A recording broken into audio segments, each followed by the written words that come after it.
This is CBC Here and Now.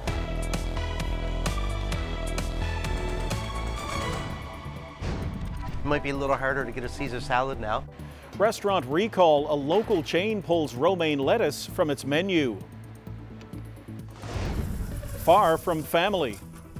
My mom's really surprised because I can get everything here.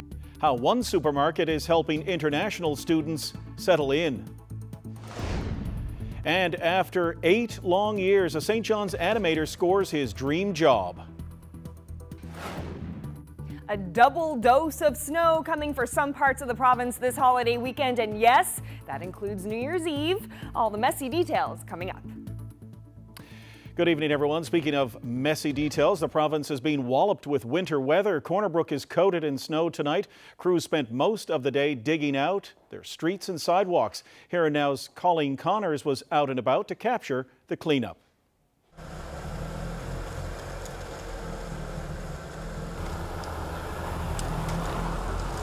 The past 48 hours has been a challenge, to say the least, for our operations. Based on usually we deal with one storm and it rolls in, we clean it up, and we're good.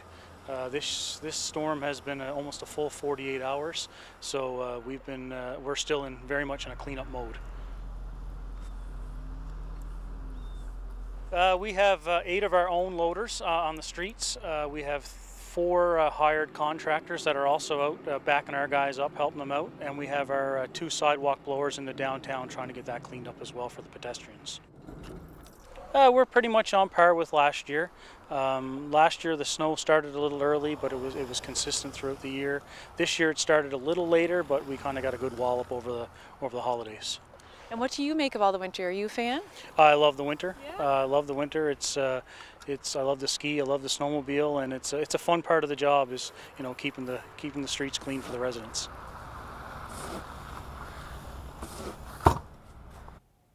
Well, the high winds showed no signs of easing off overnight. Let's bring in Carolyn Stokes now to find out when we can expect a break. I saw that lady cleaning off it was a convertible. Won't be using that anytime soon. Definitely not anytime soon. And as for the winds, yes, they are starting to wind down now. So that is very good. But we have lots of weather coming this weekend. And it's very icy out and dangerous for pedestrians. It is, yeah, for sure. Let's have a look at some of the watches and warnings that are still in place. There's still a snow squall warning in place for the southern parts of the Avalon. That's those bursts of snow that are coming through. But we're not expecting that to last too much longer, so wait and see there. And we do have some advisories left for the coastal parts of Labrador, blowing snow advisory for Hopedale, Makovic area. So it's still pretty messy up there. Lots of high winds and blowing snow and hazardous driving conditions there for sure.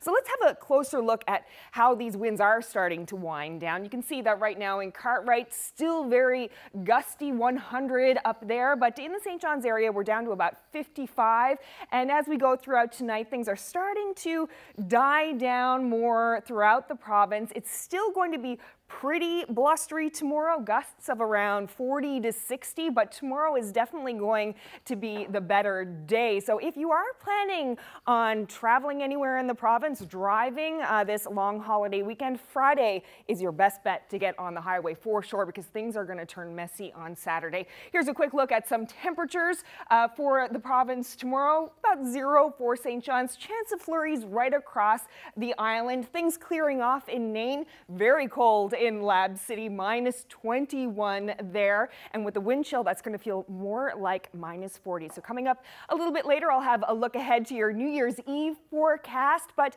we're not the only ones that are feeling these chilly temperatures. Most of the country is experiencing a cold snap. Toronto set a record this morning, and the -22 reading wasn't exactly unique. Right across the country, temperatures are either struggling to reach -10 or have just given up the struggle. An area that large is quite unusual this early in the winter. Also unusual is the length of time it's expected to last. The west won't see significant warming until the new year. Now the east may wait until the second week in January. In other news this evening, a well-known fixture in the province's labour movement will be laid to rest tomorrow. Frank Taylor died suddenly on Christmas Eve. He was 72. Taylor was the former local representative for the Canadian Auto Workers Union. He was front and centre during a 3-week labour dispute at Dominion supermarkets in the province back in 2003. He also served later as a secretary-treasurer of the Federation of Labour. His funeral will be held at 2 o'clock on Friday at Mary Queen of the World Church. In national news, new government numbers show a spike in the number of applications for Canadian citizenship. The figures come from Immigration, Refugees and Citizenship Canada. They reveal that applications soared to 17,000 per week last fall. That's up from an average of about 3,600. The increase was recorded after Ottawa relaxed the rules around residency requirements and language proficiency. You can check out that full story on our website, cbcnews.ca. Well, Jungle Jim's has pulled romaine lettuce from its menu despite there being no formal recall. Earlier this month, the Public Health Agency warned of possible E. coli contamination in some romaine lettuce. There's no word on where the problem originated, but 1 death and 40 instances of illness have been reported across the country, 13 illnesses in this province. Sobeys has already removed the lettuce from its store shelves. Now Jungle Jim says to be safe, it's pulling the veggie from all of its 26 locations. Our ultimate concern is our guest safety, so we will obviously continue to have it removed from our restaurants until we're comfortable that there's no risk involved or we receive notice that there is no other safety concerns. A St. John's Cab Company has a newfound appreciation for GPS software. In an effort to stay safe and hold drivers accountable, Newfound Cabs is installing tracking devices in all of its cars. We are installing a system developed by Skyhawk Telematics of St. John's that monitors the vehicle's movements 24 hours a day, monitors certain critical features that are important to us, and provides a safety net for not only the drivers but for the passengers as well. We will know where the cars are 24 hours a day, 7 days a week. If we have a driver that gets in any kind of a problem and can't make a voice transmission, he simply has to click his mic now. We'll know the car number, and by looking at this system, we'll know exactly where this car is. It also provides that same degree of safety and security to the passengers, that we will know where the cars are at all times. And should there be any issues, we can go back through the history of this right to the day the system was installed in the car and know exactly if this car was at a location where somebody accuses or might have made some allegation that the driver was speeding or driving recklessly. We will be able to determine if that car was indeed there. While many of us will be digging into Christmas leftovers this week, 2 women on the West Coast are stocking up on fresh Asian food. Since discovering an aisle at Coleman's, the international students are creating home-cooked Japanese and Chinese meals. Here and Now's Colleen Connors recently tagged along on a trip to the grocery store. Once a week, Kana Nimi and Hujun Meng shop here at Coleman's for their favorite Asian ingredients. Well, tofu, of course, bean sprouts, some Korean, hot spicy, red pepper paste, yes. Yeah, and also instant noodles, and also they also have some garlic sprouts, some Asian vegetables. Several months ago, they discovered the Asian aisle at the grocery store, just down the road from their university. Coleman's brought in the aisle to accommodate the influx of international students at Grenfell in Corner Brook. These 2 never expected to find this food in Newfoundland. It was the Korean spicy paste called gochujang. Gochujang, yes. Yeah, I ordered online, and because I can't find it anywhere in Corner Brook, and then after I get it, when shopping here, I noticed, oh, here has one. Meng is from China and Nimi, Japan. Although their cooking styles are different, they can agree on one meal to cook today: spicy pork dumplings. Cooking familiar dishes helps the 2 cope with being away from home for the holidays. I used to live in the States, and we would have to go groceries for 1 hour to get Japanese food, but my mom's really surprised because I can get everything here. First the ground pork, then spicy hot pepper paste, vinegar, garlic, and onion. These two delicately wrap the dumplings. Both learn the technique from their moms. I try my best to mimic their skills, but I'm no match for these masters. Soon the smell of spicy sweet dumplings is wafting through the dorm's hallways. The cooking seems will be my entertainment events for me. But the good thing is I still can do potluck because there have a lot of international students still stay on campus. Now they have a new holiday tradition. Colleen Connors, CBC News, Corner Brook. Wishing you the best of the holiday season. Merry Christmas to you all, and Happy New Year.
Hi, I'm Jane Adey, host of the broadcast on CBC Radio. I just want to wish everyone a very Merry Christmas, all the best in the new year. Hi, this is Percy Farwell, Mayor of the town of Gander.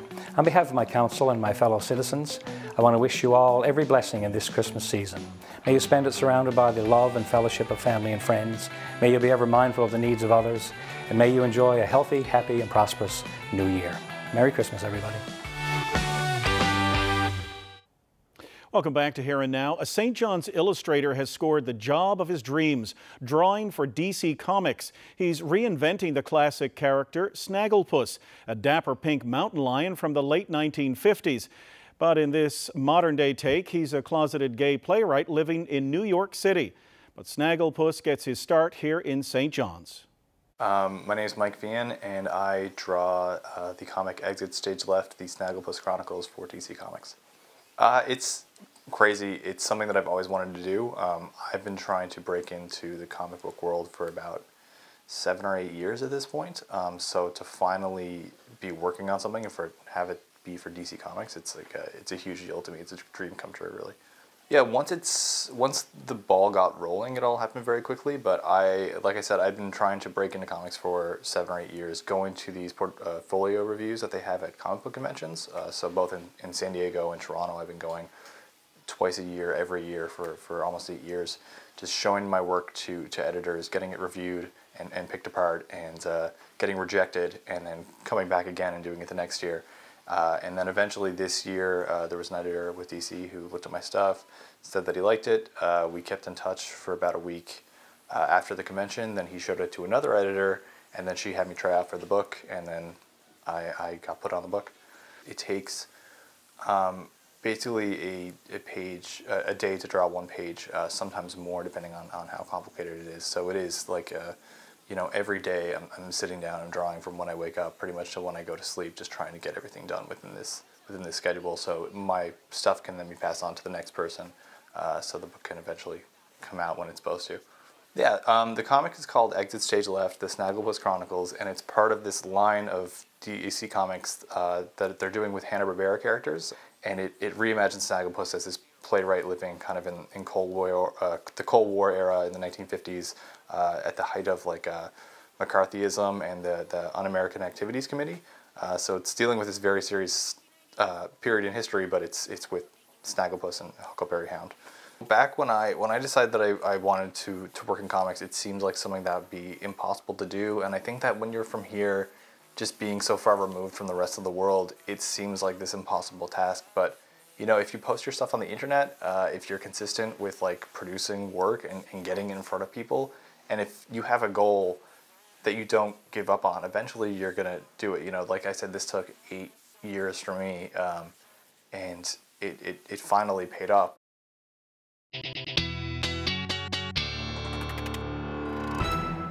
Full day to do just one page. You know, I was kind of thinking when Mike said that, it's kind of like what you have to do with those 3 computers over there to create this tragedy that is our weather. Oh, it is tragic, I know. But it could be worse, I suppose. Could be worse. Well, across Canada, we saw the chilly temperatures. Oh, yeah, yeah.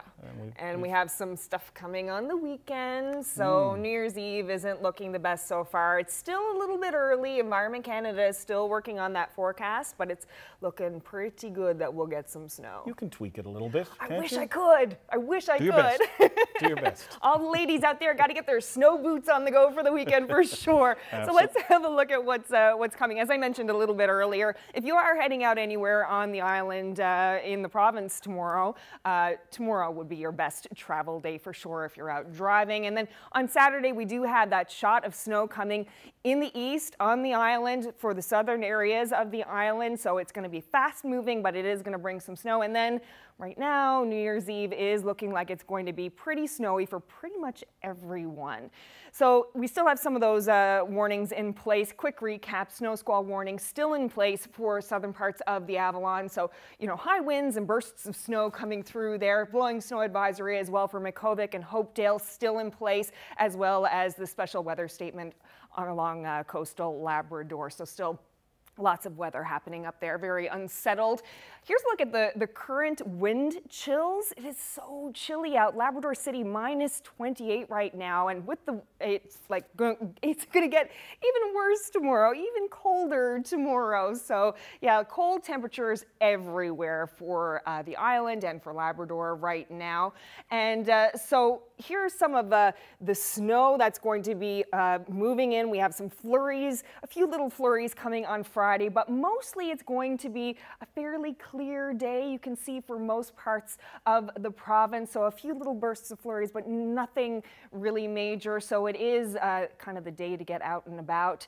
Chance of flurries for most of the island. Temperatures between -4 and 0, so not too bad. It'll be a bit chillier with the wind chill there. Lab City -21. That's going to feel like more like -38 with the wind chill tomorrow. So very, very cold there. Nice and clear in Nain with -11 there. Cartwright -5 tomorrow with a chance of flurries. So looking ahead to the weekend, this is Saturday, early Saturday morning. We're going to start the day just fine, but you can see that band of snow that's going to be moving in later in the day. So the snow that we're going to get here on the Avalon in the southern parts of the island, that's going to be an evening, late afternoon, evening kind of event, and it's going to move through very, very quickly overnight. So we have temperatures looking between -5 and -2 on Saturday on the island. With those flurries, you can see the snow along the coast there, and chance of flurries in Labrador. Won't be as much. You can't expect much accumulation in Labrador on Saturday, and Lab City is staying pretty chilly as well, but clear.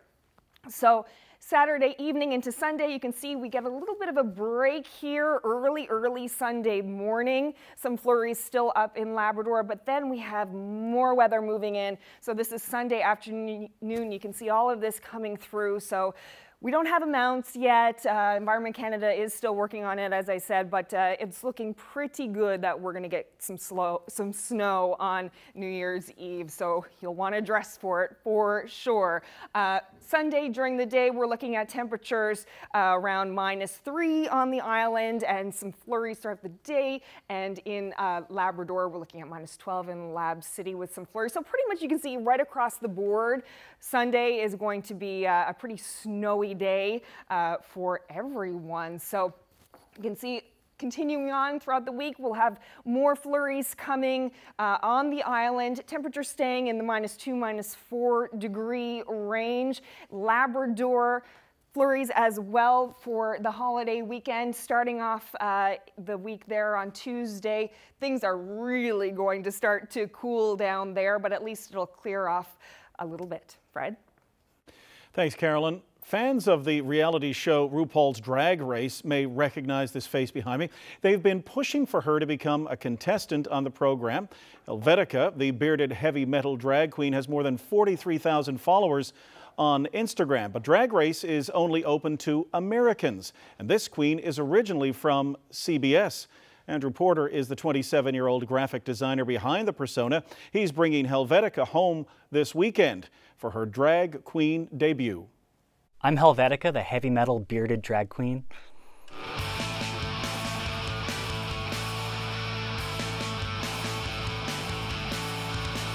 What I take all of my inspiration from is like 80s heavy metal, hair metal, that kind of thing, just rock and roll of the 80s. I don't think it matters much if you've experienced a drag show, because my drag show is not really going to be anything like anything you've seen in terms of drag. Most times people, you know, they'll do like a Beyonce song or like some type of, you know, top 40, something that people really know. Mine is all about swords and metal and, you know, just crazy wailing, screaming. Well, I've always wanted to bring it home. I've always wanted to give people the opportunity to see what it is I do. And I've been doing it for so long now, I'm excited to finally be able to show people, like people I went to high school with who, you know, I wasn't even out in high school. People, you know, I just thought I was this nerd. So I'm gonna come back, I'm gonna be this, you know, crazy heavy metal drag queen. So do you ever think you'll be on RuPaul's Drag Race? Well, the rules state that you have to be an American citizen, and although I live in New York City, I'm still just on a visa, so I've never bothered to audition because I assumed that I would get ruled out right away. But I mean, if they ever changed the rules, or if there was ever maybe a Canadian drag race or something, I'd be up for trying it. I mean, I think I already have a lot of people who are just so excited that I'm from CBS, you know? Some people were following me before they knew I was from CBS, so when they see that I'm, you know, posting photos from Manuel's River, they start to, you know, like, what, the Helvetica's in CBS? That's what I've gotten from like Twitter. Wow. Who knew? Fierce. Yeah, and our thanks to Sarah Smelly for that Helvetica, and she's going to be, that story rather, and she's going to be performing at the Valhalla Tavern on Saturday evening in downtown St. John's. The show starts at 8 o'clock. Sounds cool. Hi, I'm Danny Breen, Mayor of the City of St. John's. On behalf of City Council and all our staff, we would like to wish you a very Merry Christmas and a healthy, safe, and prosperous New Year.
It's time to introduce our young athlete of the day. This is 5-year-old Addison Watts of Grand Falls, Windsor.